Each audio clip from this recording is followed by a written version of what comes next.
আসসালামু আলাইকুম। আজকে দেখবা কালেমার পতাকা কিভাবে আঁকতে হয়।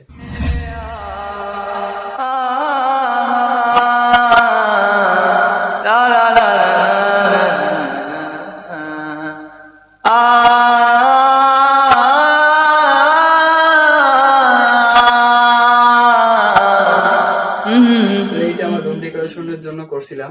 তোমাদের জায়গাটা দেখাই। তো এইটা দেখতে পাইতেছো, এইখানে দেখতে পাইতেছো যে বাংলাদেশের পতাকা। বাংলাদেশের পতাকা আমি আলাদা একটা ফ্রেম রাখছিলাম, এখানে দুইটা ফ্রেমই ছিল।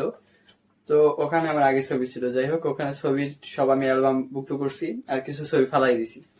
আর এ হলো যে এই পতাকাটা, এই কালেমার পতাকাটা ওইখানে লাগানো হবে। তো তোমরা দেখবো অবশ্যই কেমন হয়। আশা করছি তোমাদের কাছে ভালো লাগবে। কেমন লাগছে অবশ্যই কমেন্ট করে জানাও। সো আজকের ভিডিও এই পর্যন্ত। আল্লাহ হাফেজ, দেখা হচ্ছে পরের ভিডিওতে।